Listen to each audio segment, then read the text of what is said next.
بسم الله الرحمن الرحيم وبه نستعين. ماتش الأهلي والزمالك. ماتش الأهلي والزمالك اتفرّجت عليه امبارح، أسوأ ماتش للأهلي والزمالك مع بعض. يعني ماتش ما فيهوش أي حاجة. اتفرّجت امبارح على الماتش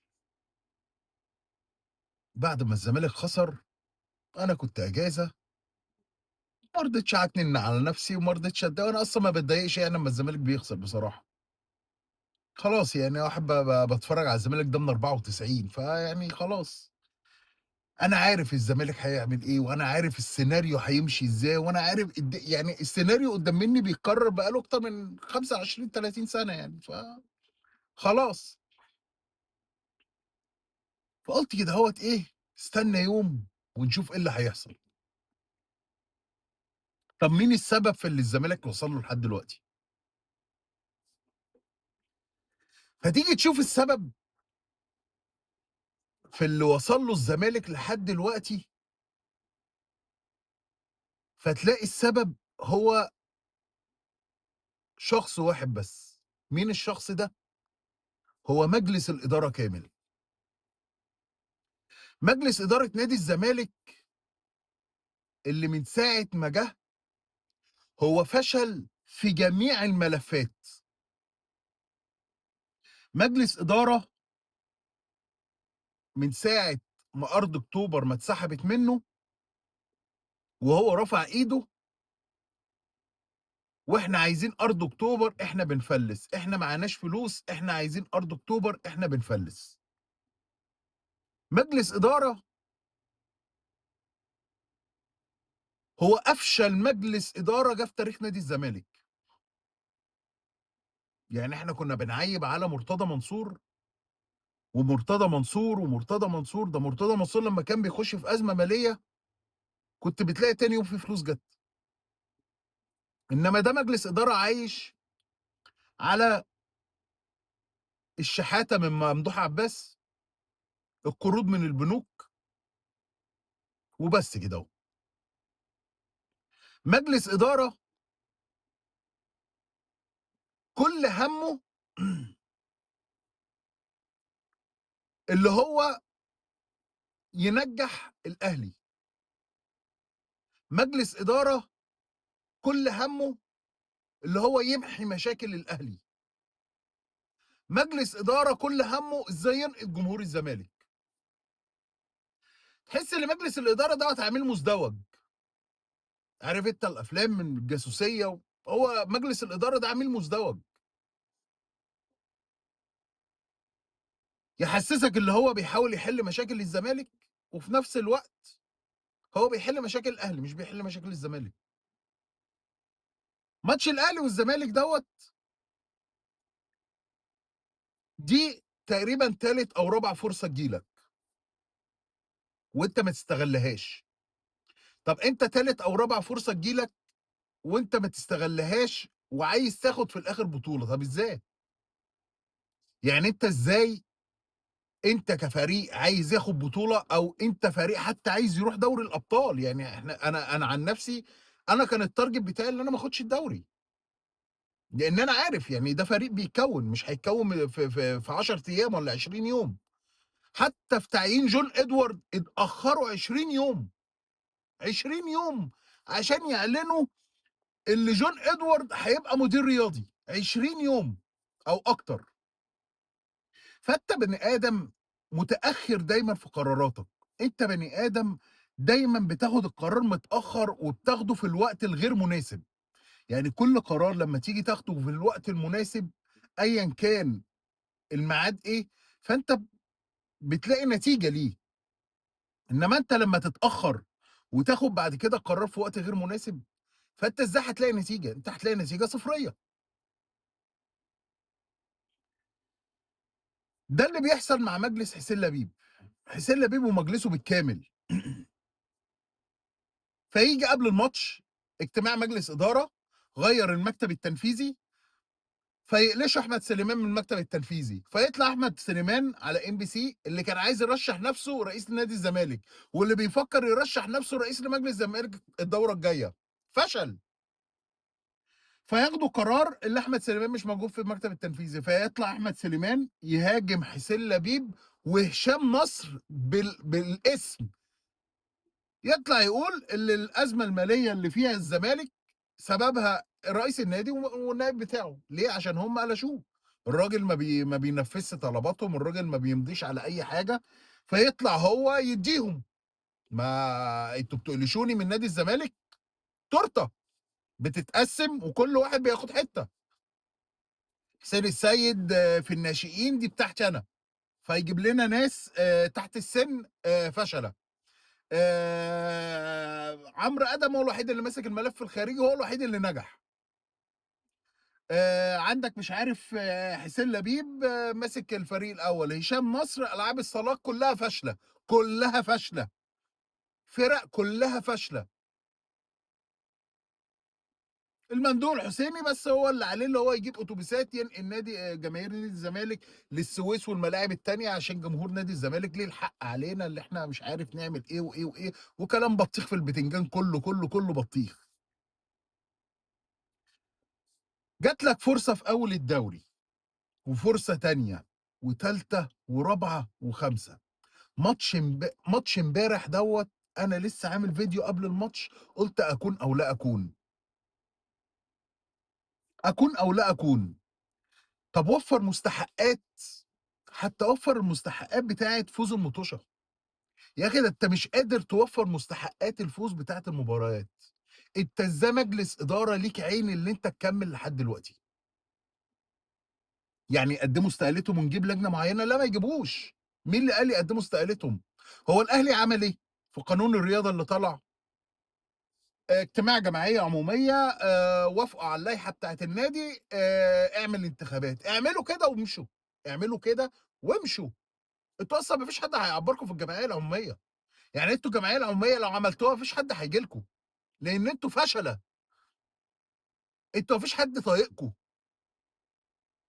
أنتم فشلتوا في كل حاجة. طيب ده جزء من مجلس الإدارة، نيجي جزء تاني، جون إدوارد والمدير الفني، هل تقدر تحكم على تجربة جون إدوارد دلوقتي؟ لأ، ولا تقدر تحكم على تجربة جون إدوارد آخر السنة بالظروف اللي هو فيها دي، يعني إيه؟ يعني أنت واحد جاي بتقول له أنا عايزك تعمل لي مشروع، فاعمل لي دراسة جدوى، فعمل لك دراسة الجدوى، فقال لك المشروع دوّة يتكلف 10 قروش، هنصرف كذا، كذا، كذا، كذا، وهنعمل ولازم يكون في راس مال عشان كده، قُلت له تمام، ابتدي بقى في تنفيذ المشروع، قال لك تمام، اديني فلوس، فين الفلوس؟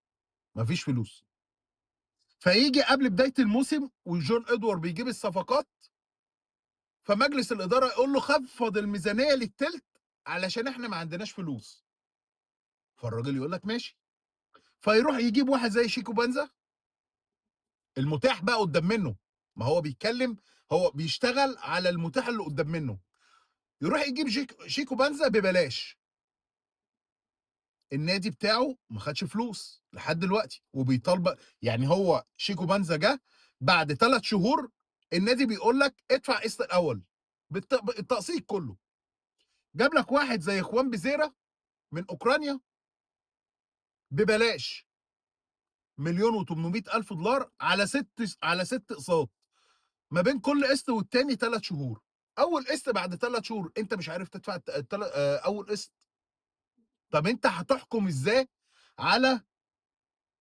مشروع ما فيهوش فلوس؟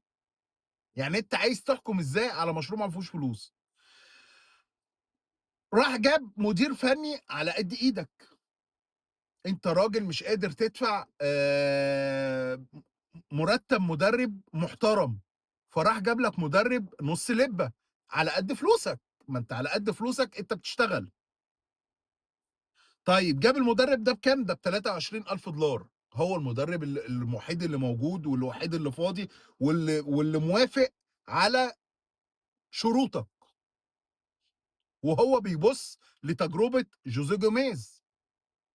الراجل النهارده كان بياخد له $30,000 راح السعودية بقى بياخد له $300,000 وهو الراجل دوّة كان في السعودية وشاف فلوس الخليج وشاف فلوس السعودية، فقال لك أنا أنجح مع فريق زي ده واستحمل سنة والسنة دي هتأتي بثمارها ونروح السعودية أو دولة خليجية وناخد فلوس.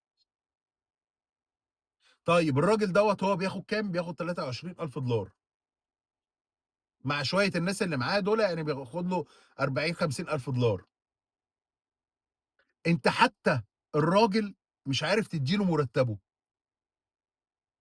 يعني أنت جايب مدرب نُص لِبّة مش عارف تدّي له مرتبه، بقى له 3 شهور ما بيقبضش، فيطلع أعضاء من مجلس الإدارة جهابذة بقى، جهابذة مجلس الإدارة، يقول لك رحيل يانيك فيريرا، بيطالبوا برحيل يانيك فيريرا، أنا عايز يانيك فيريرا يمشي، طيب أنت بتقبضه؟ لأ، ليه؟ عشان معاكش فلوس، طب أنت لمّا هتمشّيه في شرط جزائي؟ آه، طب أنت هتدّيه له؟ لأ، ليه؟ عشان معاكش فلوس، طب يعني الراجل عنده مثلًا 3 شهور هنقول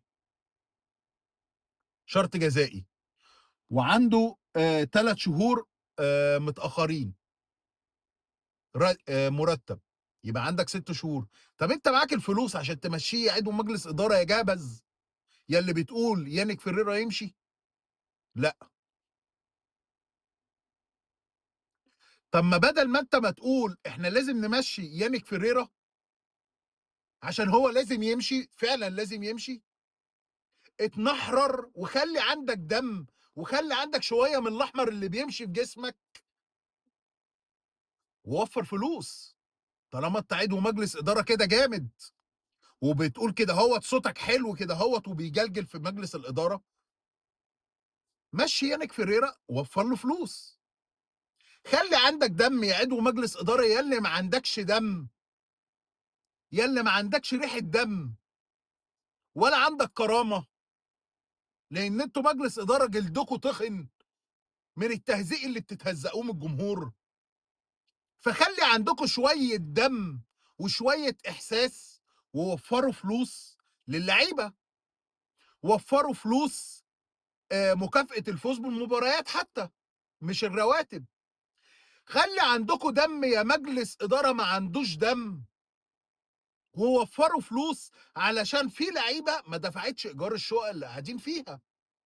خلّي عندكم دم يا مجلس إدارة ما عندوش دم، ووفّروا فلوس عشان في لعيبة مش عارفة مشّيني اليوم باليوم.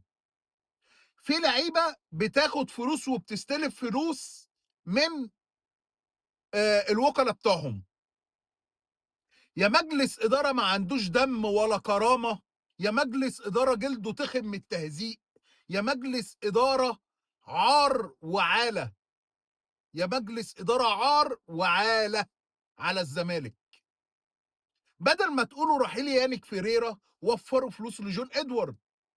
روح كده هو تتنحرر وجيب لك 2 3 مليون دولار، خد يا جوني ادوارد 2 3 مليون دولار مشي الراجل ده وتجيب لك مدير فني تاني،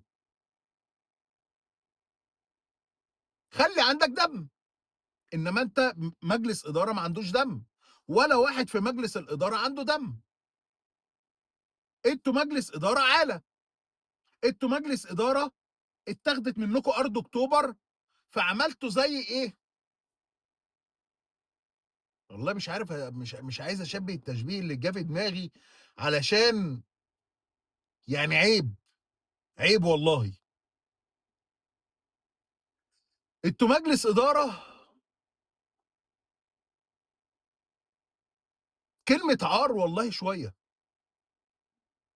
أنا مش عارف والله ما قادر أقول التشبيه اللي جه في دماغي، خلّي عندكم دم. عارف أنت لمّا تفضل تشتم في واحد ويفضل يسألك وتفضل تهزّقه ويسألك وتهزّقه ويسألك، فتقول له أنت جلدك تخن، أنت بقيت إيه،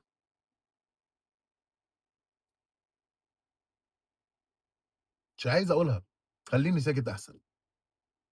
طيب دلوقتي يانيك فيريرا امبارح في الماتش، الزمالك ابتدى وجات لك الفرصة أول 20 دقيقة 10 على 10، 10 على 10. بس امبارح اللعيبة بعد أول 20 دقيقة طلعت برّه الgame، طلعت برّه الgame تمامًا. خوان بيزيرا امبارح الكرة الوحيدة اللي ظهر فيها بصراحة أحمد نبيل كوكا حطّه في جيبه. يعني امبارح نبيل كوكا حط بيزيرا في جيبه.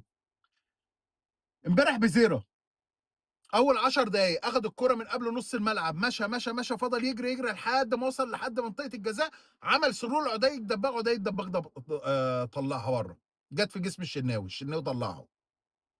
بعد كده بيزيرا فين؟ بيزيرا اختفى. بعدها المعلم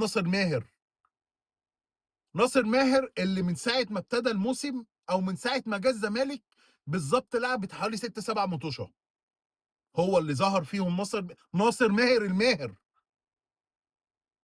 ما هو من أسباب برضه خسارة الزمالك السوشيال ميديا بتاعة الزمالك، وصفحات الزمالك، وصفحة إيطاليانو وبلجيكانو وفرنساوي وألمناوي، الصفحات المتخلفة عقليًا اللي على السوشيال ميديا اللي بيفضلوا يقطّعوا ويقصقصوا ويجيبوا اللاعب ناصر ماهر الماهر، خوان بيزيرا اللي مش عارف إيه، ده إحنا كان مضحوك علينا في زيزو، ده إحنا كان مضحوك علينا مش عارف في الوينج إيه، والآخر يفضلوا ينفخوا في اللعيبة واللعيبة راحت. اللعيبه طبعا بتشوف كده هو بيحسوا ان هم يعني خلاص بيتعالوا بيجي لهم حاله غرور. انا اللي بكسب الفرقه مش حد تاني. ناصر ماهر امبارح عمل كره واحده بس اللي اخدها، عمل 1 2 ما بينه وما بين ادم كايد اداها له، مش يحطها عادل بقى، مش بني ادم بقى، مش ده بقى اللعيب اللي هو ما عندوش مسؤوليه، اللعيب اللي بيحب الشو، اللعيب اللي هو عايز يقول لجمهور الاهلي انتوا مشيتوني، طب خدوا بقى واحده ار2. طبعًا، هو لازم طبعًا يعملها R2 عشان يشوف بقى، بُص بقى بعد الماتش، بُص ناصر ماهر والR2 رونالدينهو عندنا، ده إحنا عندنا مش عارف ناصر ماهر الماهر مش عارف مين، وفي الآخر ناصر ماهر عمل إيه؟ لا حول له ولا قوة بقية الماتش لا حول له ولا قوة. آدم كايد هو الكرة اللي عملها كدهوّة هجوميًا ما كانش موجود، دفاعيًا كان عمّال يرجع مع بنتايج ورا. عندنا مدير فني بيتفرج على الماتش أكنه بيتفرج على تلفزيون. المدير الفني ده مدرب كويس، بس مش coach. يعني إيه مدرب كويس؟ يعني أنت شايف تطوّر في اللعيبة، شايف اللعيبة عندها هدوء وتركيز وبيطلعوا من تحت لفوق بالكرة، امبارح طبعًا ما كانش في الحاجات دي. يقدر يدرّب لك اللاعب ويطوّره، إنما coach في الملعب لأ. مشكلة يانيك فيريرا دوّة إيه؟ يانيك فيريرا دوّة كل مشكلته اللي هو ما بيعرفش يختار العناصر بتاعة اللي تروح معاه الماتش، سواء البنش أو سواء التشكيل. يعني أنت عندك مثلًا البودلة، آخد أحمد فتوح اللي نسى الكورة، آخد صلاح مصدق والونش، 2 سرد 3 بيلعبوا في الخط الخلفي، آخد عبد الحميد معالي الناشئ اللي لحد دلوقتي لسه ما طلّعش أمارة. وسايب الوينج الوحيد الشمال اللي موجود عندنا في الفرقه شيكو بنزا عشان يتعارك معاه، عشان جه متاخر وعشان بيعاقبه عشان ماتش الجونه. طب هو مين السبب في ماتش الجونه؟ ما هو السبب في ماتش الجونه هو انت كمدرب. انت في ماتش الاسماعيلي قلت لاخوان بيزيرا خد انذار عشان تقعد ماتش الجونه وتبقى جاهز لماتش الاهلي، فتعادلت الجونه وخسرت من الاهلي 5 نقط. ليه؟ بقرار منك.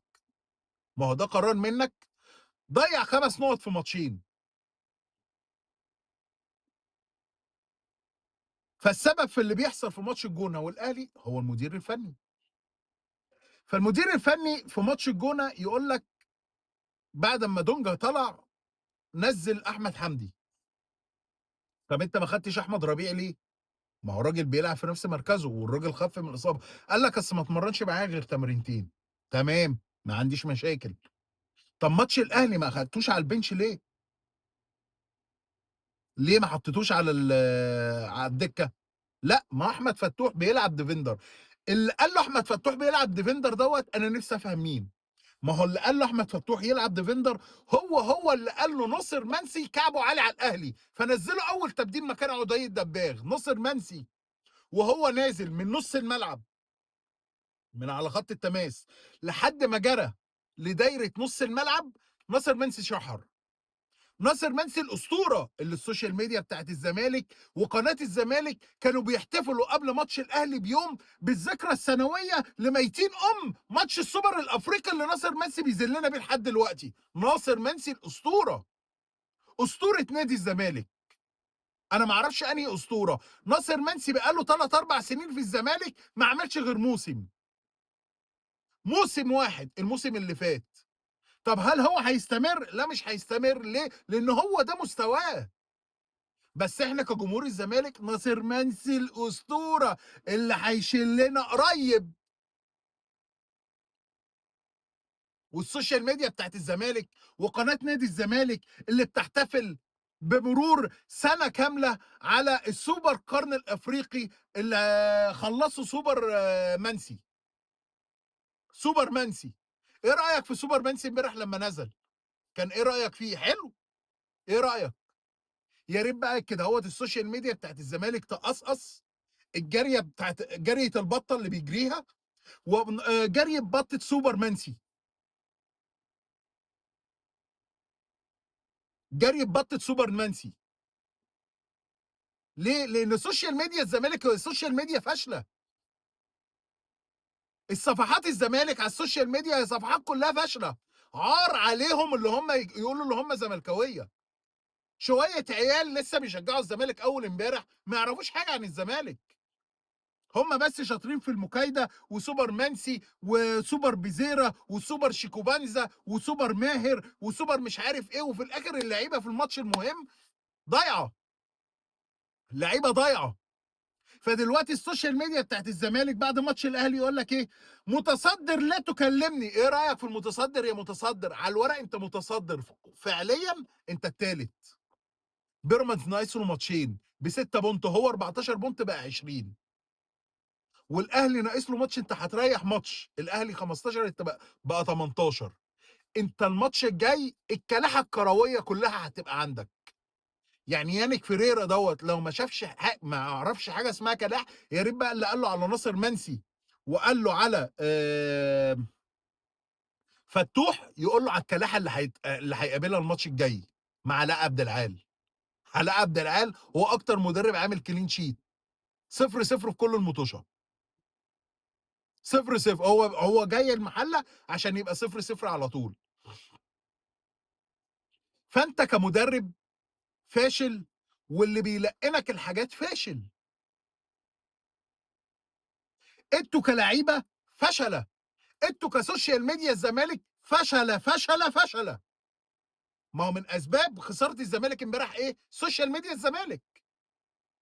سوشيال ميديا الزمالك اللي صوروا للعيبه اللي هم لعيبه عالميه وهم اصلا لعيبه ما يلعبوش دوره رمضانيه. ناصر ماهر مش موجود. ناصر منسي لازم يمشي. ناصر منسي ده لازم يمشي. لازم يمشي من الزمالك. ناصر منسي دوت ما يعتمش بوابه نادي الزمالك ولا هو ولا ناصر ماهر. ناصر ماهر ده لازم يقعد يريح، يريح كتير، يريح كتير قوي. عبد الله السعيد امبارح بعد ما ضيع ضربه الجزاء اللي اتعادت ودخل الجون طلع بره الجيم. طلع بره الجيم خالص. خوان بيزيرا اللي الراجل ريحه في ماتش الجونه احمد نبيل كوكا اتصيط على حسه. امبارح احمد نبيل كوكا اتصيط على حسه. بقى اي كره يخش ضرب وعنده حق عايز يوقفه.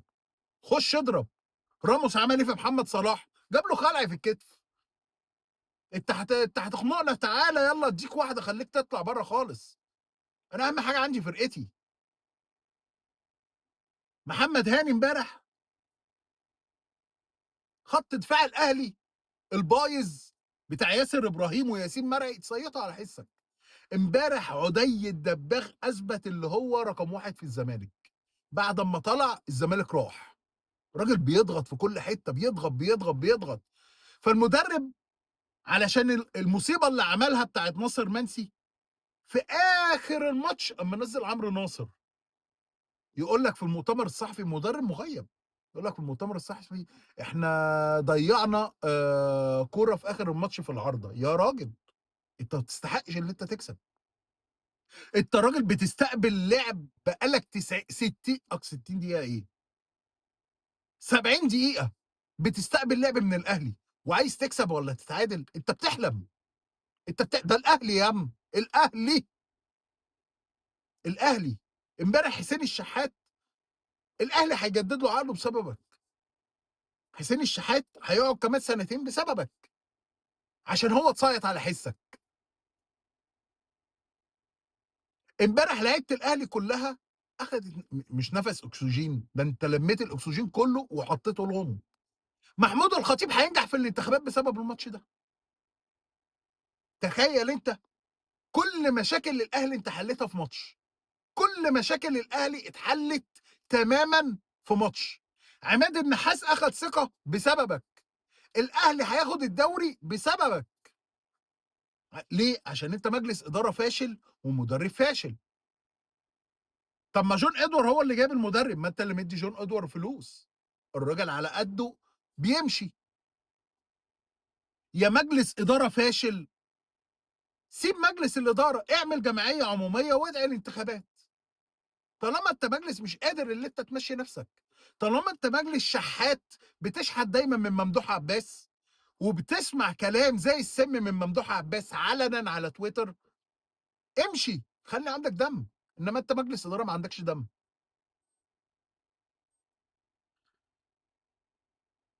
طب الحل في إيه؟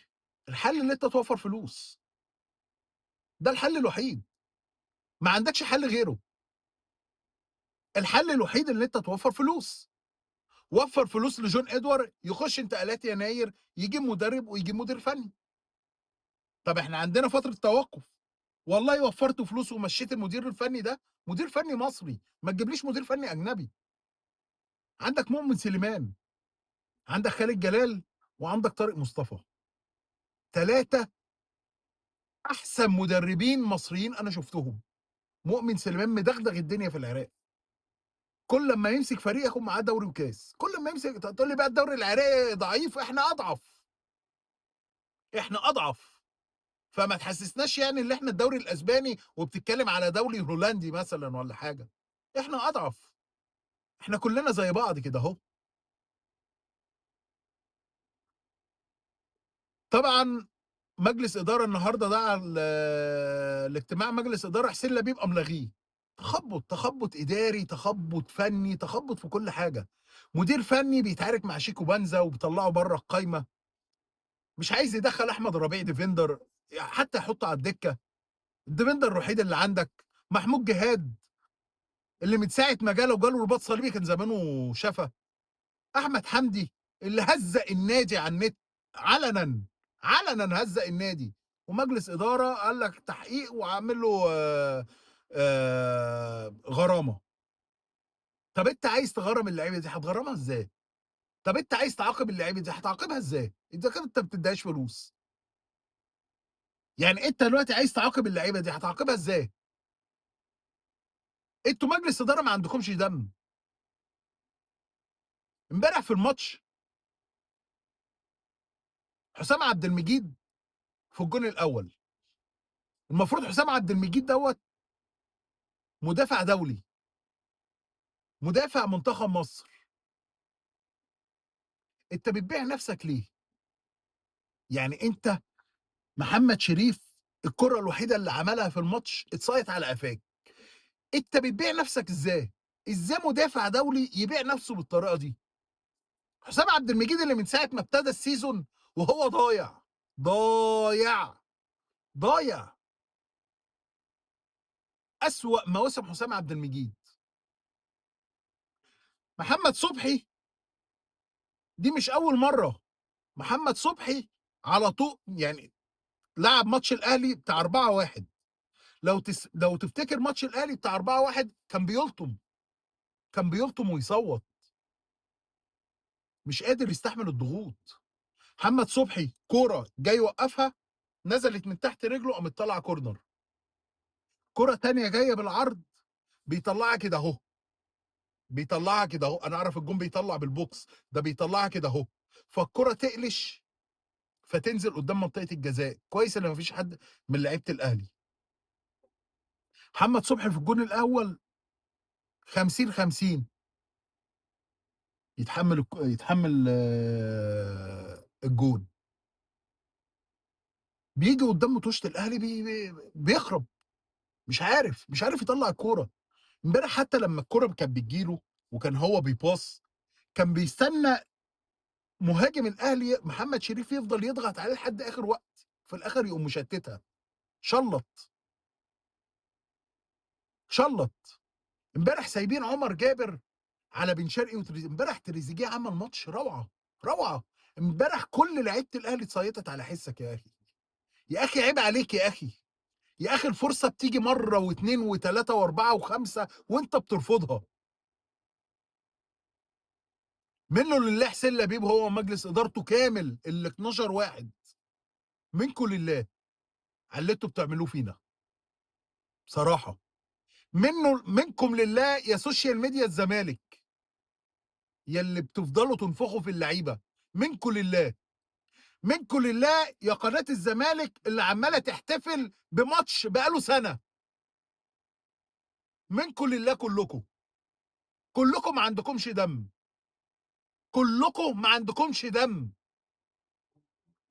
كل الناس دي لازم تنتهي من تاريخ الزمالك بصراحة. دول ناس ما بيحبوش الزمالك، سوشيال ميديا الزمالك ديّة ما بيشجعوش ولا بيحبوا الزمالك، أهم حاجة الreach، أهم حاجة الtrend، أهم حاجة أنا الصفحة بتاعتي تعلى. صفحة إيطاليانو ديّة اللي أنا مش عارف يعني أنت إيه سميت نفسك إيه إيطاليانو دي؟ إيه إيطاليانو دي اللي أنت تقول لي أنا زملكاوي؟ إيطاليانو أو خارطي على دماغك. صفحات الزمالك اللي عمّالة تقطّع وتلزق في اللعيبة ويقولوا الماهر والماهر ومش عارف إيه، إيه الصفحات دي؟ ده أنتم صفحات زبالة كلّكم. حاجة آخر قرف وآخر نيلة على دماغكم، تنرفزوا الواحد وتطلّعوه عن شعوره. أتمنى من مجلس الإدارة دوّة اللي هو يعمل انتخابات ويمشي، طالما هو حاطط أمله كلّه على أرض الزمالك اللي مش عايز يطلّع بيان واحد، بيان واحد، بيان واحد من ساعة ما وزارة الإسكان أخدت الأرض، طلّع بيان واحد بس يناشد بيه رئيس الجمهورية. يا أخي خلّي عندك دم يا أخي، خلّي عندك دم يا مجلس إدارة عار. عار، انتوا مجلس اداره عار. طلعوا بيان يا مجلس اداره فاشل، طلعوا بيان واحد تقولوا سرعوا الاجراءات يا مجلس اداره ما عندوش دم. انتوا مجلس اداره ما عندكمش دم. طلعوا بيان خلي الارض ترجع طالما انتوا عوله، انتوا كلكم عوله، انتوا عاله، مجلس اداره عاله. طلعوا بيان واحد تخلوا الاجراءات تسرع شويه يا مجلس اداره ما عندوش دم. لنا الله وربنا يستر على الزمالك الايام الجايه. مجلس الزمالك هيقع ماتش المحله الجاي قدام علاء عبد العال. سلام.